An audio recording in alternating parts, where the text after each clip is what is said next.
Well, Shaan, welcome to the Emotional Balance Sheet podcast. I'm excited to have a conversation with you today. Hey, Paul, thanks for having me. Excited to be here. Yeah, we've had I think it must be like the spring season where I've had previous guests on talking about college planning, college prep, and it was just kind of serendipitous that the two of us connected to talk about your firm test prep and how you work with students and parents because I'm interested in both. I'm being a parent myself, and not only working with families and kids as well as far as ACT and SAT prep. So one of the things that came out of my previous conversations was this test optional for SAT and ACT. And obviously during COVID, test optional became a really big thing. But now we're seeing that more schools are coming back to requiring tests. And I'd like to get your insight on that. But I think from what I've seen as far as the data, the explosion of applications for schools has gone off the charts. And so obviously if you're choosing not to take an ACT or an SAT score, that actually might be a deterrent to help you get into a school. So let me let me kind of flip the script back over to you and ask your thoughts about that, and then we'll get into how you founded your company, and then one of your big breakthroughs, which was Shark Tank, which we'll talk about probably quite a bit. Yeah. No, this is a great question to kick things off. And just for context for the audience, my name's Shaan Patel. I'm the founder and CEO of Prep Expert. We're a test preparation company. We help students and parents with online SAT and ACT courses to raise their test scores. So, to answer your question regarding test optional college admissions, there's been a lot of confusion over the past 5 years on should my kid take the test, should they not take the test, etc. I would say there's really three major reasons that your student should take the SAT, ACT, or even both exams. The first reason is even if you're only applying to test optional colleges, all of the data is showing that students with test scores are getting accepted at higher rates. At many universities, it's 2 to 3 times higher. And we're talking top universities like Emory, Georgetown, USC, etc. And so, although colleges are saying they're test optional, to your point, they're getting tens of thousands, sometimes over 100,000 applications. So a lot of times they do still consider those test scores in admissions. The second reason you should still take the tests is scholarships. So a lot of people kind of equate SAT and ACT to college admissions, but they forget these are super important tests in order to be awarded merit-based scholarships. So both from the colleges themselves as well as from private companies, local scholarships in your area, etc. And there's over $7 billion in merit-based scholarships awarded annually. So if your student doesn't have a test score, they'll likely won't have an opportunity to reduce or even eliminate their college costs. I got $500,000 in scholarships myself. We've helped students get over $1 million, quarter million, 100,000. I mean, it really, really helps to get merit-based scholarships. And the third reason is what you kind of mentioned, which is there's a huge trend now among colleges, specifically this year in 2024, bringing back test scores. So just a couple weeks ago, Harvard announced that they're requiring tests, Yale, MIT, Dartmouth, Brown, but it's not just top colleges, it's also places like University of Texas at Austin, it's Georgia public universities. So I would be really careful thinking that your college is test optional and all of a sudden they change their policy right before your student's about to apply and you're scrambling to take the tests. And so, the reason that so many colleges are bringing back the test scores is because what you said, they're getting so many applications. It's very hard to be able to decipher who to let in, who not to let in. On top of that, there's been so much grade inflation in the schools that actually now 47% of all high school seniors graduate with an A average. I know when you went to school, when I went to school, A It was wasn't that way. exceptional. Yeah, now A is average. So, if half of all students have a 4.0 GPA, how do you really differentiate and decide who to let into your college or university when you have a limited number of spots? That's a really interesting point. Um, I think there's still confusion around what test to take. Do you take the SAT or do you take the ACT? Do you have any insights behind like how to answer that question from the student perspective or from a parenting perspective that's trying to provide some guidance on, with your kids on that? Yeah. So, both exams are accepted by colleges and scholarships equally. So there's not one advantage. Both exams test roughly the same material. It's reading, mathematics, English grammar, and ACT has science, SAT doesn't. However, the one of the reasons that I'm recommending that parents and students really consider the SAT now more is because this new digital SAT that just got released in 2024, I believe is the most student-friendly version of a college admissions test ever created. And I say that because for the first time ever, the test is under 100 questions. So it's only 98 questions. When you and I took it, it was 150 to 200 questions, the old paper-based SAT. It was a 3 hour to 3.5 hour exam It was previously. brutal. Yeah, now it's just 2 hours and 14 minutes. And you used to only have on the ACT, I think you only have 49 seconds per question. On this new digital SAT, you have 1 minute and 22 seconds per question on average. There's a lot of benefits to the math section, got rid of you can use calculators on all questions now. You used to not be able to do that. The reading passages are a lot shorter. There's no more obscure vocabulary. So parents and students are going to love this new version of the digital SAT. And we're already seeing great results, great feedback about it. On top of that, the digital SAT will help your student get prepared for the digital PSAT, which is so important, the preliminary SAT for national merit scholarships, another big scholarship avenue that we were talking about, the importance of reducing student debt just a few minutes earlier. So one of the things I find interesting about your firm and when you started was your classes for the most part are live. They're not self-paced. Is there Can you explain like why you ended up going that direction versus, there's I know going through like my last like CFP or CFA classes or enrolled agent classes, everything was self-paced versus like having somebody live teach you online. What was the determining factor of going live versus self-paced? Yeah, so great question. At Prep Expert, almost all of our SAT courses and ACT courses are taught live online by 99th percentile instructors who have all scored in the top 1% of the test. It would have been a lot easier for us to simply have a video course and expect students to watch on their own, go through all the content, do all the practice exams, do all the homework.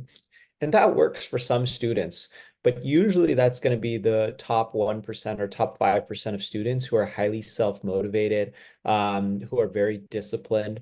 What works best in our experience for most high school students, teenagers, is actually working with experts and instructors who can answer all of their questions, teach them the content in a methodical and structured format. And we find that the best score results come that way. And that's why we offer 200-point score guarantees on our 6-week flagship SAT courses and our 4-point score improvement guarantee on our ACT courses. And that's really the reason is because we think it's better for the student. These days we find that most high school students have less and less discipline and self-control. It's easier to, A lot of scroll. distractions out there these Yeah, days. scroll TikTok than watch an SAT video course, right?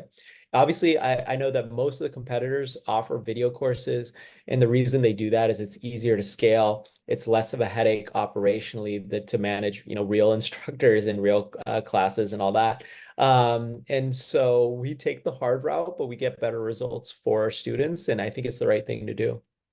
So, how did you end up starting your company? How did you start Prep Expert? Like, and this is where we'll start to get into a little bit about your background, which I think is fascinating as we kind of build up because there's another question within there. But the one thing I've learned about being a podcast host over the last 3.5 years now is don't ask two questions at the same time. Just stick with one. No, great question again. So I never envisioned myself, being the owner of a test prep company. It really came out of my own experience. So I went to high school in Las Vegas, Nevada, which, if you know anything about Vegas, it's not known for its excellent education system. So I went to public schools there, 40% high school dropout rate. And I was not a very good standardized test taker. A lot of people think that I'm some genius, but no, I'm like many of the students or parents with students. I was a good student. I got straight A's, but I was not a very good standardized test taker. I had a lot of test anxiety, and actually on the first SAT I ever took, I barely got above average. And so I spent hundreds of hours in the library studying for the SAT, eventually was able to raise my score to a perfect score. So the perfect SAT score is something that only 0.02% of all students achieve, and it completely changed my life. I got into some of the nation's top universities. I got a $500,000 in scholarships, got a ton of academic awards. And so when I got to college, I wanted to help other students improve their test scores the way that I did to improve their own lives. And so actually, I originally just wanted to publish an SAT prep book, but this was, 14, 15 years ago. And at that time, you had to go through a major publisher. Self-publishing wasn't as big at the time. I'm sure it was around, but so it was really going through major publishers. So I pitched my book proposal out to 100 literary agents and publishers. Every single one said, no, you don't have a platform. The SAT prep market's too competitive. And so I took all that curriculum I had written for the book and I taught my first 6-week course. And in that first 6-week course that I ever taught, my students had an average score improvement of 376 points, which is equivalent of taking a student from the 50th percentile and putting them in the 90th percentile, completely opening up their college and scholarship doors and opportunities. So of course I had parents who wanted more courses. So I began training other instructors to teach my curriculum. And the rest is history. Over the past 14 years, we've helped over 100,000 students at Prep Expert improve their SAT and ACT scores, get into the nation's top universities, and win over $100 million in college scholarships. So that's kind of how I ended up here. So, because I know your backstory a little bit, another love of yours that you were initially going to school for, and we should probably call that out, is that you're a medical doctor. Like you went through med school. And so my question is, if you can give us a little backdrop on that part of the story, but more, I think more interesting to me and hopefully our audience is, how did you end up choosing between going the medical route versus going the entrepreneurial route? Yeah.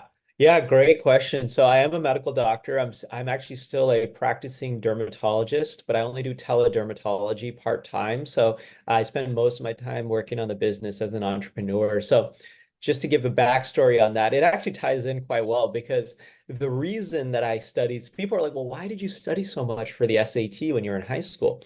The reason was I was trying to get into competitive medical programs because I wanted to be a doctor. That was the dream. And those required high SAT scores, the ones that I was looking at. And so that's why, what I tell students in our courses at Prep Expert is identify your why as to why you want a high SAT or ACT score, because no one wants a high score just to have a high score. My why was to get into a competitive medical program. Your why might be you want to get into Harvard or you want to get, 100,000 in scholarships, but identify that larger purpose because that'll bring internal motivation.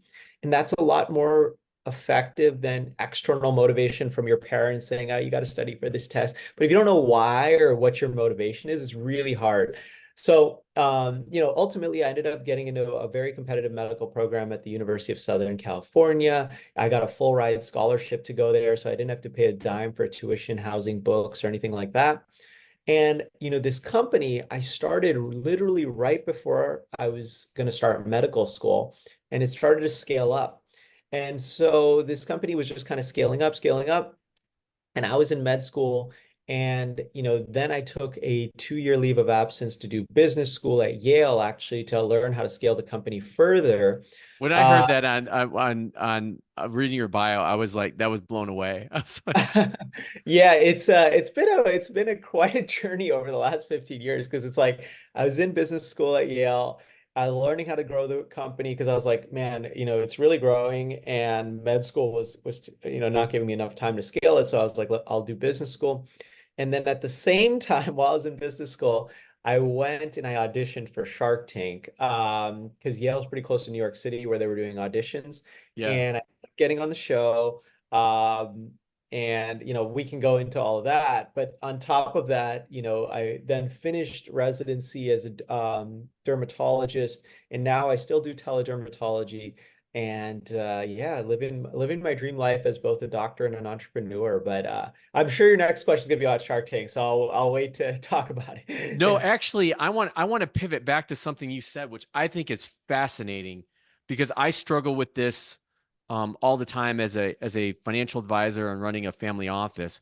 Where your point was when you talk to students and or parents about, well, what's your why? Like, why do you want a higher test score? Is it to get into a certain college, a certain field?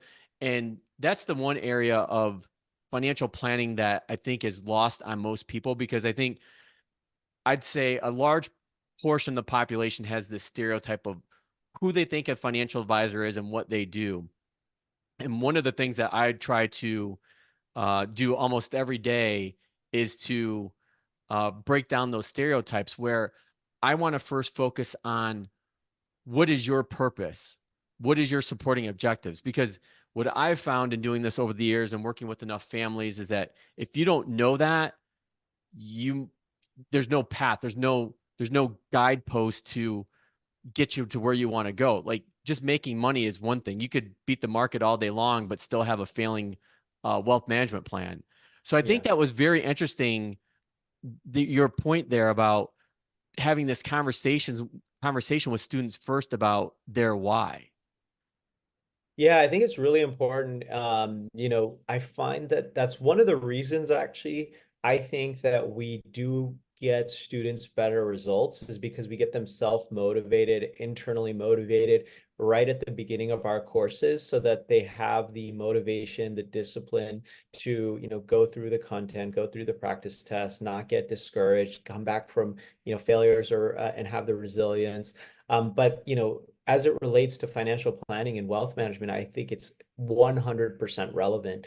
I remember my father-in-law once told me his financial advisor asked him, well, why do you want to make a lot of money? Or, and no one had ever asked him that before. Right. Which is like, if you sit back and think about it, like, is it for you want more freedom, you want more time, do you want material things, whatever it may be, but figure that out. Because if you don't, it's just, numbers in an account, and what does it really mean? So I think it's really, really applicable to the world of financial planning and wealth management as well. Yeah, and thus, like, I think you just hit the nail on the head because this is why it's called the emotional balance sheet. I think people that know me, and even I know people that listen to the show who know me, they know that it's not just about numbers. We're not going to talk about your retirement plan this week or taxes next week. Like, I'm working with mainly parents, whether you have twins or triplets like I do, or a singleton or three kids, it doesn't matter. Like we're all struggling trying to find harmony between all these competing priorities, whether it's helping our kids through school, managing all the extracurricular activities, managing our own career. God help us if we have time to spend with our spouses, and then time to think about ourselves and what we want to do. So, do you think that that's a differentiating factor between you and these other test prep companies that are out there? Because I'll just use one in particular that I used was Kaplan when I was going through like the CFA program. Like no one was asking me like what my why was, like why I wanted to get a CFA and or CFP and go through the rigors of all those tests. Yeah. I think that's a huge differentiator because what I like to say about our prep programs, our prep expert, is we go from test prep to life prep. And what I mean by that is we don't just teach you the skills to do well on the test, but we teach you skills to do well in life, meaning through our programs, we want to help students identify their whys, identify their goals, become more self-motivated, learn time management, learn delayed gratification, teach them how to study effectively for other aspects of their academics and, later on in college. These are all super important skills, life skills that many students don't learn in traditional school. So we love to help students with that. And, if we can be and I love when I see my students become, dermatologists or doctors, or, I have students now who work at NVIDIA as tech engineers and started their own consulting firms. So I'm really trying to help students become successful, not just on one test, obviously. I Yeah. mean, it's an important test, of course, and we want that to, that's our main goal, but our side goals are, how can we help the student become successful for the rest of their lives? That's interesting. That's got to be extremely rewarding. So do you keep in contact with kids that come through your program on a I guess some kind of regular basis, or like the other teachers that are part of the platform? Yeah, because like you said, it is a live online courses where students learn from, real teachers. They end up developing like relationships by email in terms of like, here's what my score was, here's what colleges I got into, here's what scholarships I got into. And then, now that we've been around for 14 years, it's like, here's what career I'm doing now. So they really develop that kind of personal relationship, and we, encourage our students to continue to update us throughout the rest of their lives. Yeah. One of the things that I want to come back to on this is when you talk about like you're not just building test skills, you're building life skills as well.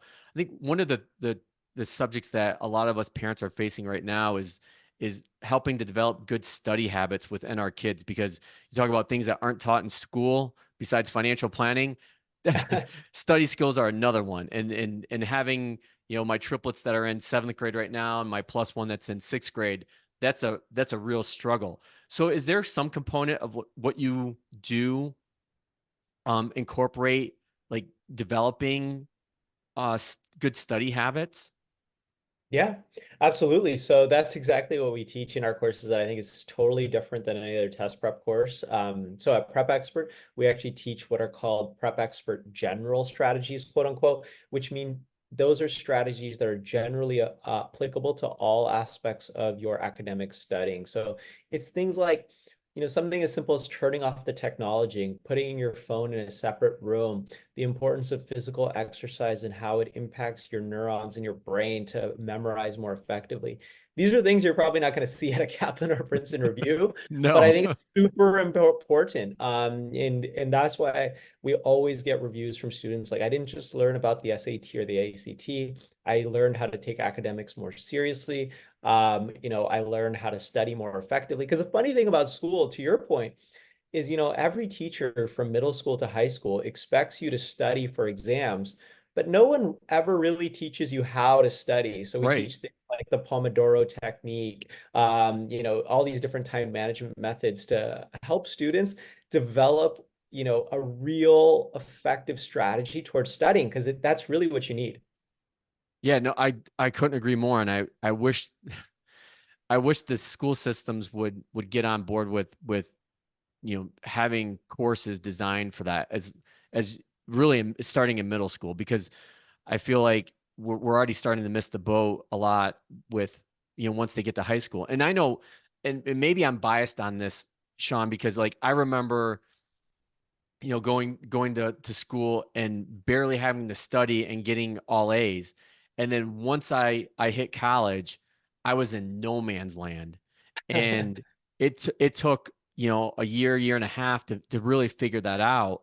And it was extremely challenging. And so anything that we can do to help kids understand that now, I think will be beneficial, for a lifetime.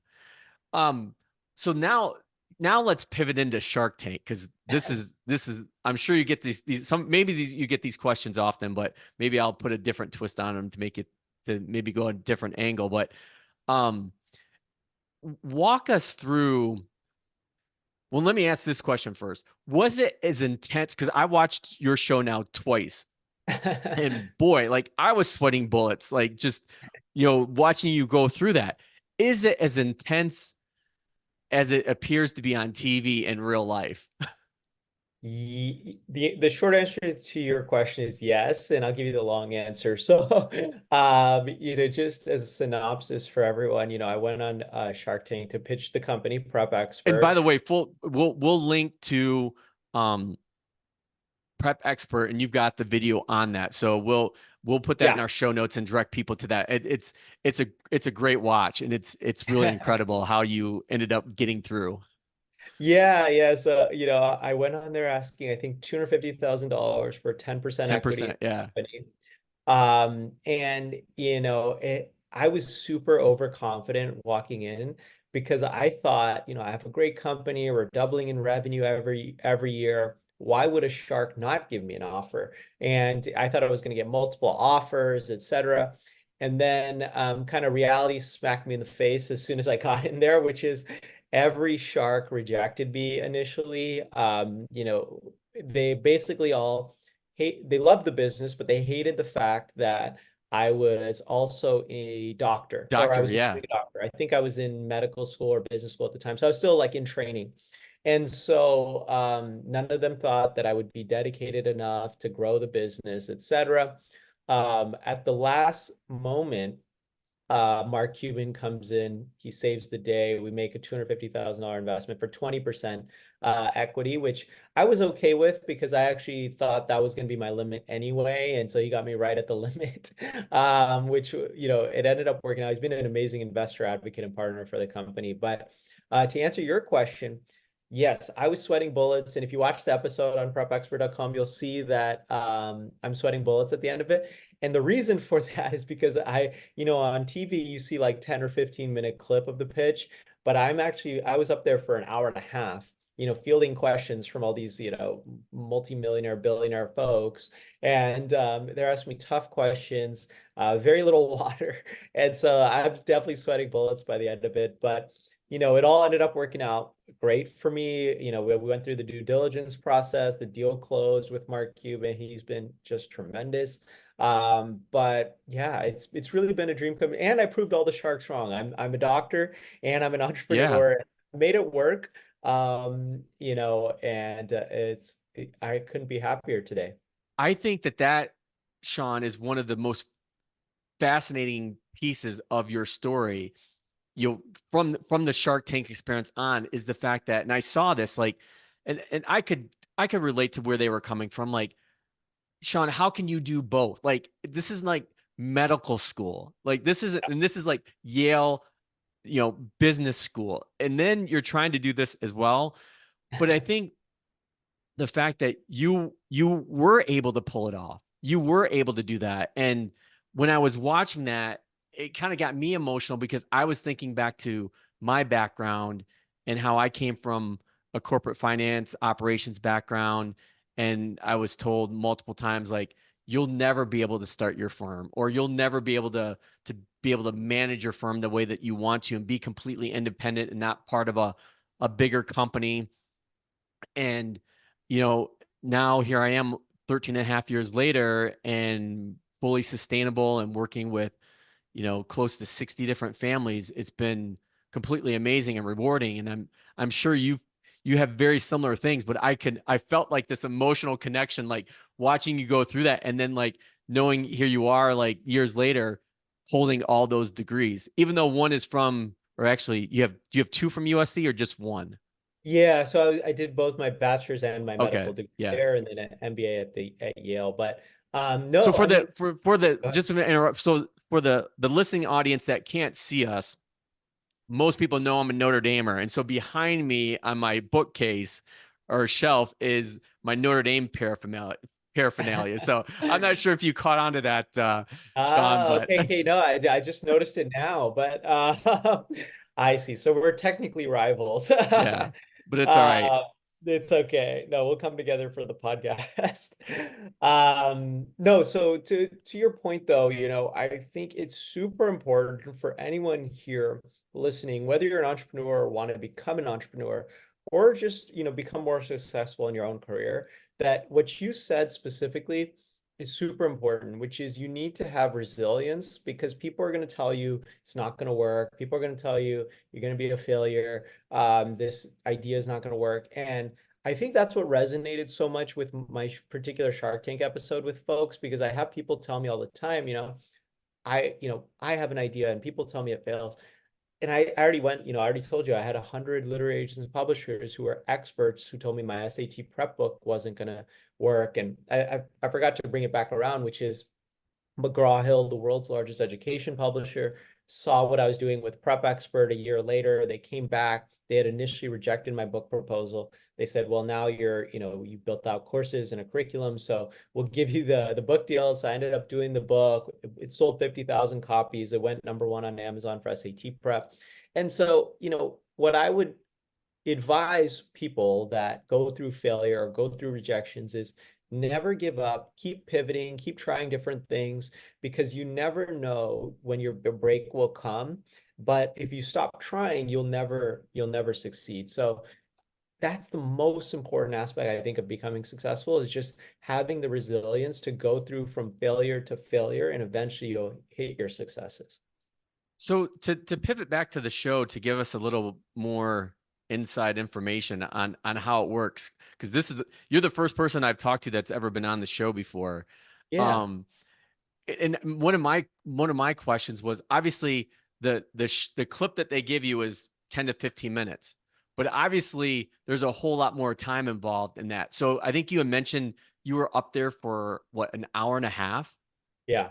Yeah, so I was up there for an hour and a half. There's a lot of conversation that actually happens that I think people like you, Paul, would be interested in, because it's more business related, but it Yeah. doesn't make I would great love TV. I'd love to be a fly on the wall in that place. Yeah. Yeah, because it's more but it doesn't make for great TV. So obviously they're going to pick the most dramatic, the most Yeah. interesting segments from that hour and a half. But you know, um I would say that, one, the Sharks have a lot of business acumen. I was surprised how, Kevin O'Leary right away knew the numbers for Kaplan and Princeton reviews. I think he knew their revenue and their cost per acquisitions.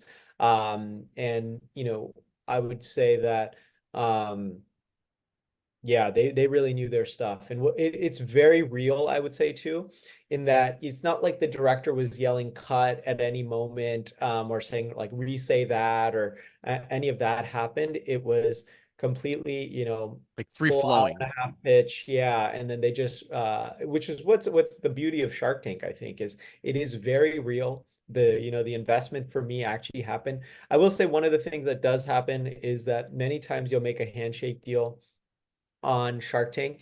And then there is a long due diligence process that happens, That was going to which, be my next question. Is like, yeah, which ends up in, I think, like I've heard like 40 to 50% of the deals actually go go through. through. So I'm kind of, you know, very grateful that I'm in that kind of minority. Not only 50% of people even make a handshake deal on the show, and then only, 40% of those will actually the investment goes through after due diligence. Yeah, you're getting down to some small numbers Yeah. from beginning to end.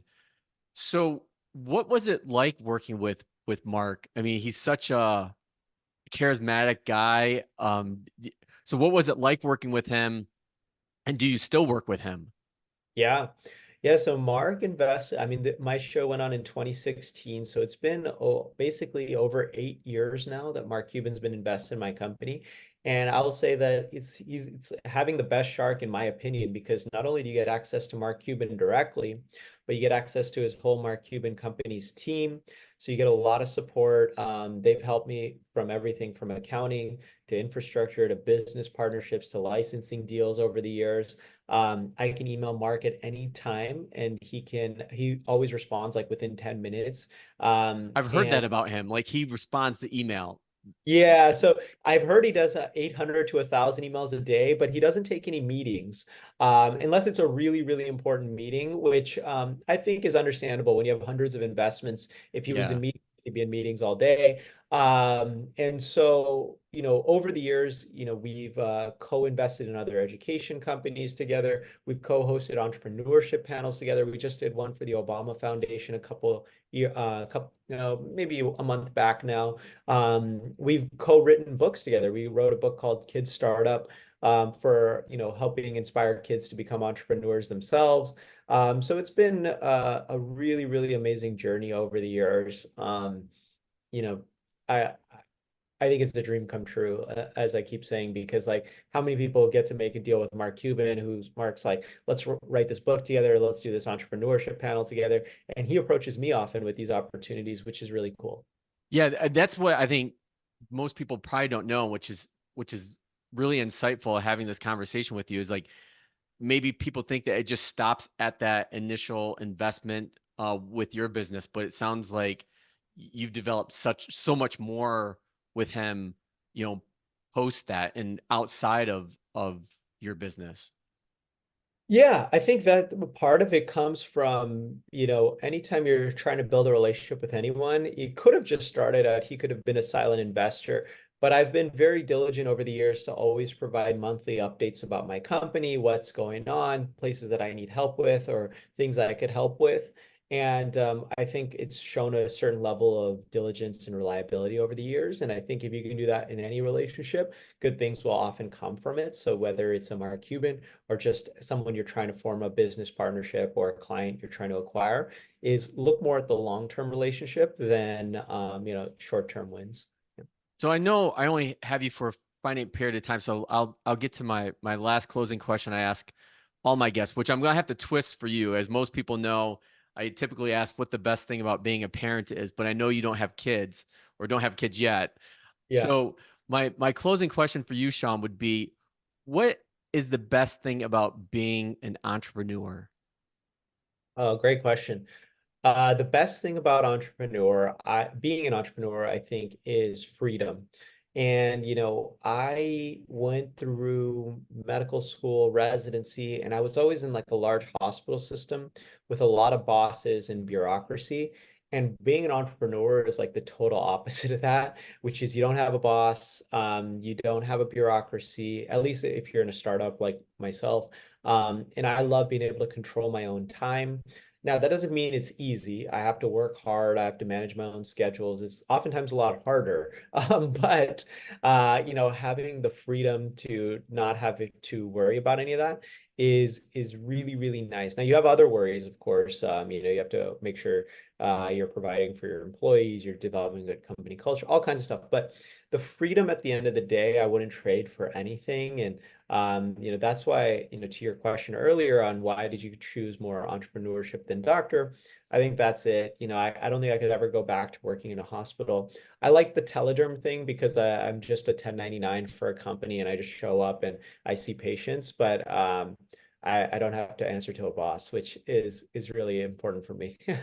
Yeah, I couldn't agree with you more being an entrepreneur now for well, about 14 years. I would say the same thing. I couldn't agree with you more. And sometimes people will joke about, well, how's your boss doing today? I'm like, yeah, he's having a really bad day. And it's just funny, like, oh, he's been a real jerk today. And it gets a few chuckles. But I found your story to be very inspiring and hopefully it would potentially inspire some other future entrepreneurs that maybe are out there on the sidelines.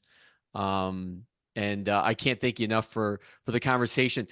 Shaan, we'll put show notes to in our links in our show notes to Prep Expert. But where is that the best place for people to find you? I know you also do LinkedIn, which we can include as well. But I want to make sure we point the audience to the right spot for you because I know there's a lot of parents, like I said, that listen to this show. They're geared towards them. And so they will probably be interested in, okay, what is this tax or I keep saying tax because I just finished tax season, test prep expert. Yeah, so we don't offer tax courses yet, but in the future maybe. No, but for parents who do have students in high school or who are going to be in high school soon, you can find all of my stuff at prepexpert.com. You can see all of our schedules for SAT online courses, ACT courses, one-on-one tutoring, college admissions consulting. So that's prepexpert.com. If you want to connect with me outside of that, I'm on all of the major social media platforms. It's usually just my name at Shaan, at spelled a little differently though, ShaanPatel. And for any listeners who enjoyed the entrepreneurship aspect of today's conversation, I do have a book geared just for you, which is called Self-Made Success: 48 Secret Strategies to Live Happier, Healthier, and Wealthier. That's been really popular among those in the who enjoy kind of what I talk about related to entrepreneurship, wealth, and success. And so that's Self-Made Success. You can find it on Amazon. Okay. So a few ways to find me. Well, I'll put a link into that in the show notes too, because I know I get questions about that often. But Shaan, I can't thank you for taking the time to have a conversation with us today. I know a lot of parents will have some answers figured out, I think, from this conversation. So I can't thank you enough, and look forward to our next conversation. Yeah, Paul, this was great. Thanks for having me on. Hope to do it again soon.